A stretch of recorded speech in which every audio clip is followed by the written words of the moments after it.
میں ہوں عبدالرشید اور آج ہم بات کر رہے ہیں کہ اگر آپ بھی ایرانی کرنسی سستے داموں خرید کر مہنگے داموں بیچنے کا خواب دیکھ رہے ہیں تو مستقبل میں آپ کے ساتھ کیا ہونے والا ہے، اور دوسرا وہ لوگ جن لوگوں نے کچھ عرصہ پہلے 3 ٹریلین ایرانی ریال خرید کر اپنے پاس رکھے ہوئے ہیں ان کو اب فائدہ ہوگا یا ان کو نقصان ہوگا۔ گزشتہ چند ماہ کے دوران سوشل میڈیا پر ایک بات تیزی سے پھیلائی گئی ہے کہ ایران اور امریکہ کے درمیان کشیدگی ختم ہونے والی ہے، پابندیاں نرم ہو جائیں گی، ایران کے منجمد اثاثے بحال ہو جائیں گے، اربوں ڈالر ایرانی معیشت میں آئیں گے اور اس کے نتیجے میں ایرانی ریال کی قدر کئی گنا بڑھ جائے گی۔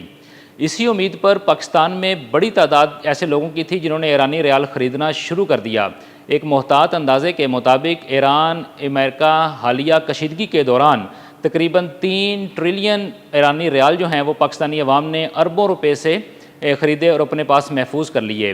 اس عمل کو تقویت اس وقت ملی جب مارکیٹ کے اندر ایرانی ریال خریدا جا رہا تھا اور اس کی شارٹیج ہوئی، اور اس شارٹیج ہونے سے ایرانی ریال کی قدر میں قدرے اضافہ ہوا تو لوگوں نے یہ سمجھ لیا کہ ایرانی ریال جو ہے آج یہ مہنگے داموں سیل، اس کی ویلیو بڑھ گئی ہے اور یہ مہنگے داموں سیل ہوگا۔ لیکن اس کے پیچھے حقیقت یہ تھی کہ جب آپ مارکیٹ سے ایرانی ریال کو خرید رہے تھے اس کی طلب کے اندر اضافہ ہوا، جب اضافہ ہوا تو اس کے اندر ایک عارضی جو ہے نا جی اس کی قدر کے اندر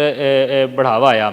جس کو لوگوں نے یہ سچ جان کر کے اس کے اندر واقعی قیمت بڑھنا شروع ہو گئی ہے اور ریال خریدنا شروع کر دیا۔ اس طرح کرتے کرتے پاکستان کے اندر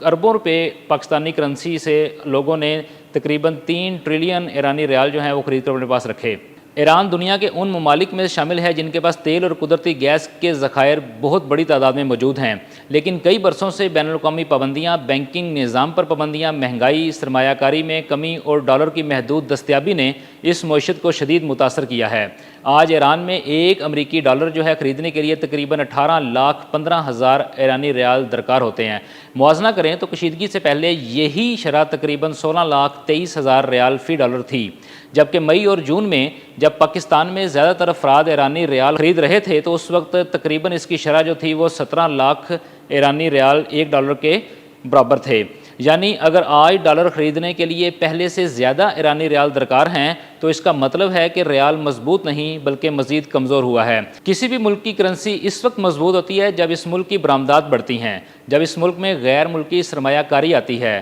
جب کسی ملک کے زر مبادلہ کے ذخائر مضبوط ہو رہے ہوتے ہیں تو مہنگائی بھی قابو میں ہوتی ہے اور عالمی مالیاتی نظام تک اس کی رسائی بہتر ہوتی ہے، تو کسی ملک کی معیشت ترقی کی طرف جا رہی ہوتی ہے۔ مگر ایران کے معاملے میں ان تمام پوائنٹس میں سے کسی ایک پوائنٹ کو بھی اس وقت تسلی بخش نہیں کہا جا سکتا۔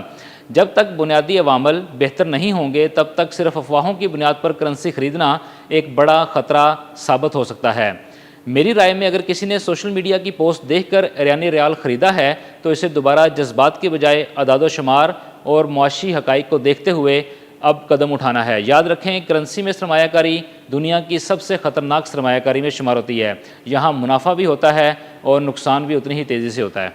ایران کی معیشت اب بھی مہنگائی، پابندیوں، غیر یقینی صورتحال کا سامنا کر رہی ہے۔ صرف جنگ بندی یا سیاسی بیان سے کسی کرنسی کی بنیادیں تبدیل نہیں ہوتی۔ کسی بھی ملک کی کرنسی اس وقت مضبوط ہوتی ہے جب اس ملک کی برآمدات بڑھتی ہیں، جب اس ملک میں غیر ملکی سرمایہ کاری آتی ہے، کسی ملک کے زر مبادلہ کے ذخائر جو ہیں وہ مضبوط ہو رہے ہوتے ہیں، مہنگائی قابو میں ہوتی ہے اور عالمی مالیاتی نظام تک اس کی رسائی جو ہے وہ بہتر ہوتی ہے، تو کسی ملک کی معیشت اس وقت ترقی کی طرف جا رہی ہوتی ہے۔ مگر ایران کے معاملے میں ان تمام پوائنٹس میں سے کسی ایک کو بھی تسلی بخش نہیں کہا جا سکتا۔ جب تک یہ بنیادی عوامل بہتر نہیں ہوں گے تب تک افواہوں کی بنیاد پر کرنسی خریدنا ایک بڑا خطرہ ثابت ہو سکتی ہے۔